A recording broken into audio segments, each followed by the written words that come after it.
गर्मी में एक कमरे में 3 बहू की रसोई। मेरे घर की तीनों लक्ष्मी ऐसे एक साथ आएंगी, मैंने कभी सोचा ना था। भगवान आपका लाख लाख शुक्र है कि मेरे बेटों की शादी बहुत अच्छे से निपट गई। चलो बहू, अब एक एक करके गृह प्रवेश करो। दाहिने पैर से कलश गिराकर घर में आ जाओ। अंजलि, पहले तुम आ जाओ। आज सरला बहुत खुश है। उसके तीनों बेटों की शादी एक साथ हो रही है। सरला की बड़ी बहू अमीर बाप की इकलौती बेटी है, वहीं दूसरी बहू थोड़ी कमजोर सी है। फिलहाल सरला तीनों बहुओं का गृह प्रवेश करवा रही है, जिसमें अंजलि सबसे बड़ी है। सरला पहले अंजलि की आरती उतारती है और उसे कुमकुम का तिलक लगाती है। अंजलि कलश गिराकर घर में प्रवेश करती है। रुको भाभी, अपने हाथों पैरों की छाप इस सफेद कपड़े पर लगा दो। पायल आलती की थाली में अंजलि के हाथ और पैरों की छाप सफेद कपड़े पर लगवाती है और इसी तरह पायल और सरला खुशी खुशी आंचल का भी गृह प्रवेश करवाते हैं। लेकिन जैसे ही ऋतु की बारी आती है, दोनों के चेहरे उतर जाते हैं। बहू, तुम भी बिल्कुल ऐसे ही घर में अंदर प्रवेश करो जैसे तुम्हारी जेठानियों ने किया है, और हाँ, इस कलश को दाहिने पैर से गिराना। सरला बिना मन के ऋतु से बात करती है और सामान्य तरीके से उसका गृह प्रवेश करवा देती है। भाई, और क्या रह गया है? बाकी की रस्में सुबह कर लेना। अरे भाई, मैं तो बहुत थक गया हूँ, मैं जा रहा हूँ सोने। नींद तो मुझे भी बहुत आ रही है। पायल, तू तीनों बहुओं को उनके कमरे में छोड़ दे और जाकर सो जा। बाकी जो भी रस्में रह गई है सुबह देख लेंगे। पायल तीनों बहुओं को उनके कमरे में छोड़ आती है और सब लोग अपने अपने कमरे में जाकर सो जाते हैं। तभी ऋतु सोनू से बात करती है। मम्मी और दीदी मुझसे खुश नहीं है, पर सबके सामने इतना भेदभाव नहीं करना चाहिए था। मैं तुम्हारी बात समझ रहा हूँ, लेकिन तुम भी समझने की कोशिश करो। तुम्हें पता है, सब हमारी लव मैरिज के खिलाफ थे। मैंने सबके खिलाफ जाकर तुमसे शादी की है। अब इन लोगों का दिल तुम्हें ही जीतना होगा। आप बिल्कुल टेंशन मत लो, मैं पूरे दिल से कोशिश करूंगी, सभी घर वालों का ख्याल रखूंगी और आपको शिकायत का मौका नहीं दूंगी।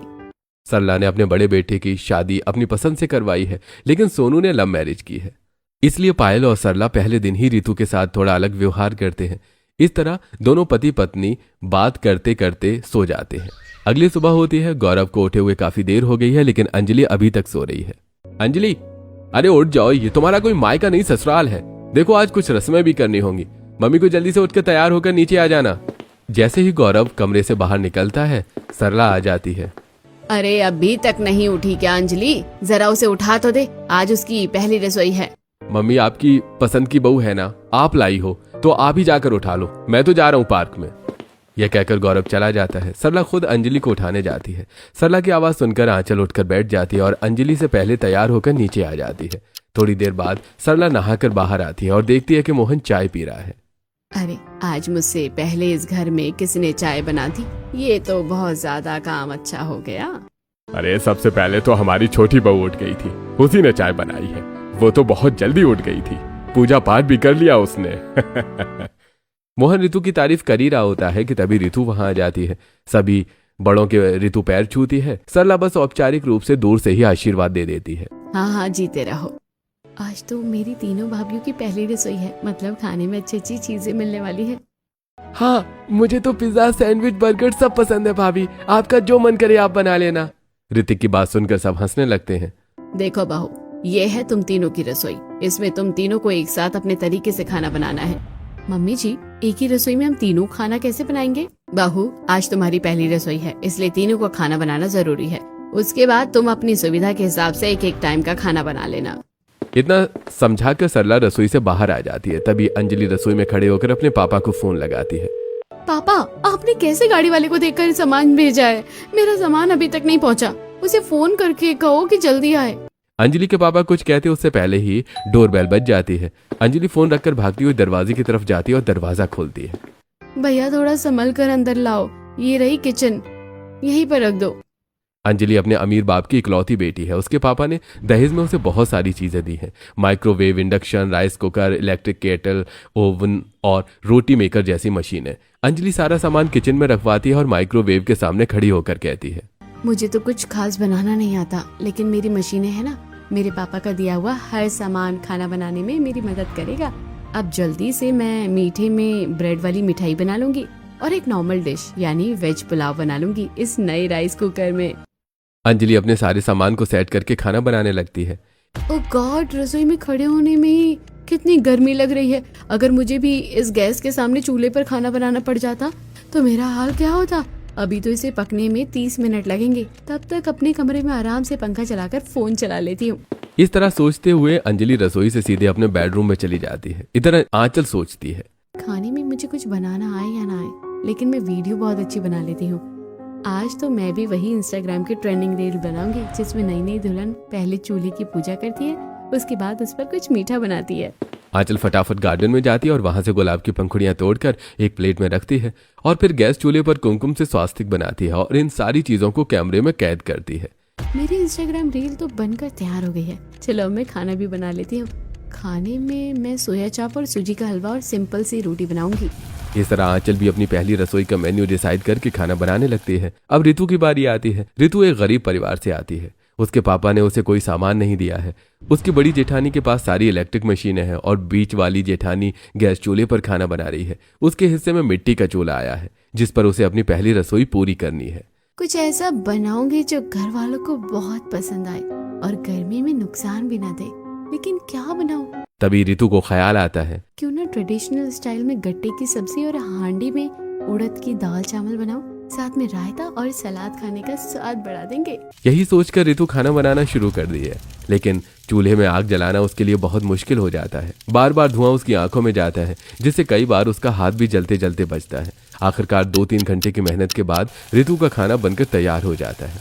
अरे एक ही परिवार का खाना ही बनाना है तुम्हें, और कितना समय लगाओगी तुम तीनों? भाभी, भूख के मारे मेरे पेट में चूहे दौड़ रहे हैं, जल्दी खाना लगा दो ना। घर वालों की आवाज सुनकर तीनों बहुएं अपना अपना बनाया हुआ खाना डाइनिंग टेबल पर सजा देती हैं।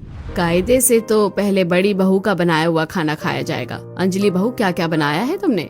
मम्मी जी, हम तीनों ने खाना बनाया है, इसलिए मैंने बस वेज पुलाव और ब्रेड वाली मिठाई बनाई है। इतना सारा खाना तो हो जाता, फिर खाना वेस्ट करना अच्छी बात थोड़ी ना होती है। हाँ बेटा, ये तो तुम सही कह रही हो। अन्न की पूजा होती है, उसे बर्बाद नहीं करना चाहिए। इस तरह घर के सभी लोग अंजलि के बनाए हुए वेज पुलाव और ब्रेड की मिठाई का टेस्ट करते हैं। भाभी, ये ब्रेड की मिठाई है या शीरा? आज सारी चीनी इसी में डाल दी थी क्या? हाँ, ये सच में बहुत मीठी है, मैं तो नहीं खाऊंगा इसे। इतने बुरे रिव्यू के बाद घर का कोई भी सदस्य उस मिठाई को ट्राई नहीं करता। फिर सब वेज पुलाव खाते हैं। अरे बहू, क्या तुमने पहली बार चावल बनाए हैं? तुम्हें चावल बनाना नहीं आता? ये तो पूरे कच्चे हैं, इसे मत खाना, पेट खराब हो जाएगा। इस तरह अंजलि का बनाया हुआ खाना सबके द्वारा रिजेक्ट हो जाता है। अब बारी थी आंचल की। आंचल बहू, तुमने क्या बनाया है? क्योंकि अंजलि के हाथ के खाने से तो हमारा मन और पेट दोनों भर गया। मम्मी, मैंने सोया चाप, सूजी का हलवा और सिंपल रोटी बनाई है। इतने में गौरव और अनुज सूजी का हलवा चखते हैं। ये तो कच्चा है, इसमें से सूजी की खुशबू आ रही है। और क्या तुम मीठा डालना भूल गई? लो भाई, हम इतने खुश हो रहे थे इनकी पहली रसोई के लिए, और ये लोग तो सब उल्टा कर रहे हैं। कोई मीठा डालना भूल गया तो कोई भर भर की मीठा डाल रहा है। आज हमें खाने में कुछ ढंग का मिलेगा भी या नहीं? सरला आंचल की बनाई रोटी सब्जी चखती है जिसमें बिल्कुल भी स्वाद नहीं होता। आंचल, तुम्हारी मम्मी तो कह रही थी कि तुम घर संभालती हो, खाना बहुत अच्छा बनाती हो, तो क्या हमारे घर आते ही तुम खाना बनाना भूल गई? लगता है आज तो सबको भूखा ही उठना पड़ेगा। तभी सोनू बोलता है, मम्मी ऐसा क्यों कह रही हो? अभी तो रितु के हाथ का खाना टेस्ट करना बाकी है ना। हाँ, जितना स्वादिष्ट इन दोनों ने बनाया है वैसा ही रितु ने भी बना दिया होगा। वो क्या अलग करेगी? मम्मी, पहले टेस्ट तो कर लीजिए, बिना टेस्ट के कैसे कह सकते हैं? रितु, मेरी थाली लगा दो, मुझे बहुत भूख लगी है। हाँ बेटा, तुमने जो भी बनाया है मेरे लिए भी थाली में डाल दो। रितु सबकी प्लेट लगाती है और सभी को खाना परोस देती है। रितु ने मीठे में बेसन का हलवा, गट्टे की सब्जी और दाल चावल बनाए हैं। जैसे ही सब लोग बेसन का हलवा खाते हैं सभी को बहुत स्वाद लगता है। वाह भाई वाह, मजा आ गया। इतना स्वादिष्ट बेसन का हलवा तो मैंने सालों बाद खाया है। आप तो ऐसे कह रहे हैं कि जैसे हम कभी बेसन का हलवा बनाते ही ना हो। अरे सरला, इस हलवे की तो बात ही अलग है। कितनी मीठी मीठी खुशबू आ रही है। रितु के हाथ के बने खाने की तो बहुत तारीफ करनी पड़ेगी भाई। इसके बाद मोहन दाल चावल खाता है। बेटा, ये दाल तुमने हांडी में बनाई है क्या? हाँ पापा, मैंने चूल्हे पर हांडी में बनाई है। अच्छी बनी है क्या? बहुत अच्छी बनी है। तुमने तो मुझे मेरे बचपन के दिन याद दिला दिए। मेरी माँ भी हांडी में दाल बनाती थी। उस मिट्टी की मीठी मीठी खुशबू खाने को और स्वादिष्ट बना देती है। हाँ पापा, सही कहा आपने। कितनी अच्छी खुशबू आ रही है दाल में से, मन कर रहा है और खाऊं। मैं तो पहले ही एक कटोरी खा चुका हूँ। सभी घरवाले रितु के हाथ के बने खाने की खूब तारीफ करते हैं और पायल और सरला को भी खाना अच्छा लगता है, लेकिन वो उसकी तारीफ नहीं करती। इसके बाद सरला और मोहन अपनी तीनों बहुओं को नेक देते हैं। इसी तरह तीनों बहुओं का ससुराल में पहला दिन बीत जाता है।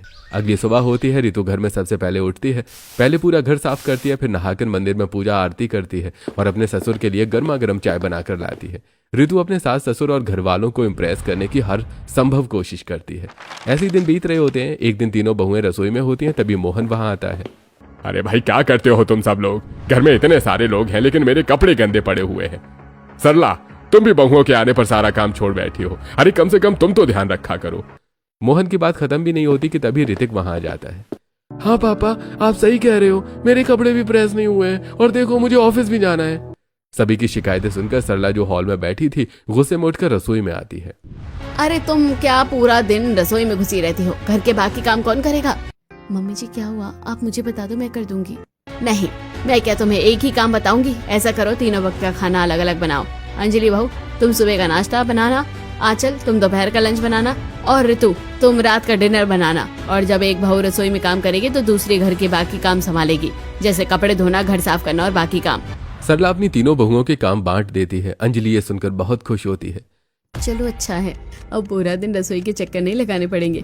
मैं तो सुबह सुबह अपना काम जल्दी खत्म करके आराम से अपने कमरे में एसी चलाकर बैठ जाऊंगी। इधर आंचल भी मन ही मन खुश होती है। चलो अच्छा हुआ, दोपहर का खाना मुझे ही बनाना है। मतलब अब सुबह जल्दी उठने का झंझट खत्म, और रात को भी इतनी गर्मी में रसोई में काम नहीं करना पड़ेगा।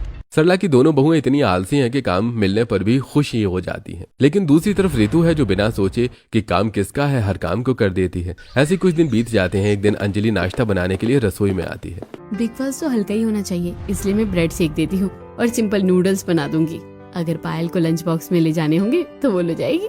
अंजलि ब्रेड पर बटर लगाकर उन्हें माइक्रोवेव में सेकने रख देती है और दूसरी तरफ इलेक्ट्रिक केटल में नूडल्स बना देती है। फिर सबको चाय के साथ सर्व करती है। चाय की पहली सिप लेते ही सरला बोल उठती है। राम राम, कितनी बुरी चाय बनाई है अंजलि। क्या तुमने घर पर कभी चाय नहीं बनाई? मेरी तो किस्मत ही फूट गई जो मैंने अपने बेटे की शादी तुमसे की। इतना सारा सामान लाई हो दहेज में, लेकिन खाना तुम्हें कुछ भी बनाना नहीं आता। सरला अंजलि को डांट ही रही होती है कि तभी ऋतिक उसके बनाए नूडल्स चखता है। भाभी, ये नूडल्स है, ये नूडल्स का सूप। इसमें नूडल्स कम और पानी ज्यादा है। ऋतिक की बात सुनकर सब हंसने लगते हैं। अरे भाई, ये कैसा नाश्ता बनाया है? मुझे तो बहुत भूख लग रही है। सरला, मेरे लिए कुछ हल्का सा बनवा दो। तुम्हें पता है ना, मुझे दवाई लेनी है। अंजलि, हमें भी ऑफिस जाना है। अगर तुम ऐसा नाश्ता बनाती रहोगी तो हमें भूखे ही जाना पड़ेगा। ये हर रोज का हो गया था। फिर ऋतु सभी घर वालों को इस तरह भूखा और परेशान देखकर तुरंत रसोई में जाती और फटाफट सबके लिए पोहा बनाकर लेकर आती है। पापा जी, आपको दवाई लेनी थी ना, तो आप ये पोहा खा लो। ये हल्का भी है और आपको पसंद भी आएगा। और अनुज भैया, मैंने आपके लिए प्लेट लगा दी है। ऋतु सब घर वालों को पोहा सर्व करती है। सबको पोहा बहुत पसंद आता है। थैंक यू भाभी, आपकी वजह से आज हम ऑफिस भूखे जाने से बच गए। इस तरह सब लोग नाश्ता करके अपने अपने काम पर चले जाते हैं और ऋतु अपने काम में लग जाती है। तभी आंचल अपने कमरे में रील बना रही होती है। अंजलि उसके पास आती है। तुम रील बनाती रह जाना और इस घर में कोई और रील बनेगा। चिटानी जी, आप कहना क्या चाहती हो? साफ साफ कहो ना। अरे तुम देख नहीं रही हो ऋतु कैसे हर बार हमें गलत साबित कर रही है और खुद को भली बनाने के लिए आगे आगे काम करती है।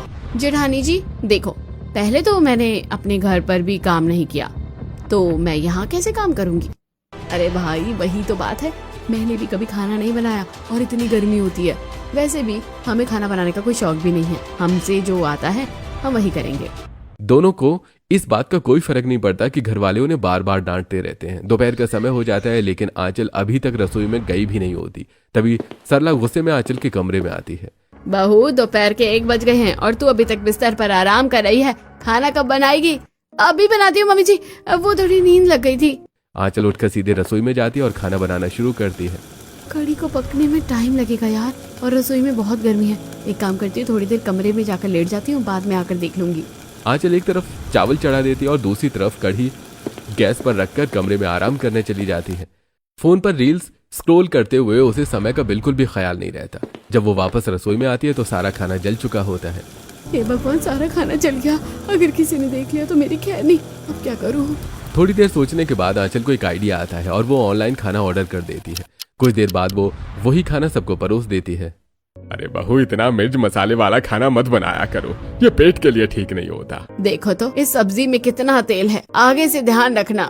दोनों को ज्यादा नहीं कहते, लेकिन पायल को कुछ अजीब लगता है। जैसे ही पायल खाना खाती है उसे समझ आ जाता है कि खाना आंचल ने नहीं बनाया है। एक निवाले से ही समझ आ गया, ये तो बिल्कुल रेस्टोरेंट वाला खाना है। पायल कुछ नहीं कहती। जब वो प्लेट रखने रसोई में जाती है तो उसके हाथ पर तेल लग जाता है। वो टिश्यू पेपर फेंकने के लिए डस्टबिन में डालती है, तभी उसे जला हुआ खाना और डिलीवरी के रैपर दिखते हैं। मुझे पहले ही शक था, आंचल भाभी ने खाना नहीं बनाया है। लेकिन पायल घर में किसी को कुछ नहीं बताती। ऐसे ही कुछ दिन बीत जाते हैं। कभी अंजलि खराब नाश्ता बनाती तो रितु उसे संभालती है। अगर लंच खराब होता है तो उसे भी रितु ही ठीक करती है। डिनर का काम तो वैसे भी रितु ही करती थी। एक दिन रितु शाम के खाने की तैयारी कर रही होती है। बहू, तुझे चूल्हे पर खाना बनाना आता है ना? गैस की बहुत किल्लत चल रही है, आज चूल्हे पर ही खाना बना ले। सरला जानबूझकर रितु से चूल्हे पर खाना बनवाती है। रितु आंगन में चूल्हा जलाकर रात के अंधेरे में खाना बनाने लगती है। गर्मी और धुएं में उसे बहुत परेशानी होती है, लेकिन वो सब सह लेती है। थोड़ी देर में खाना बनकर तैयार हो जाता है। अरे वाह भाई रितु, बहू के हाथ में तो जादू है।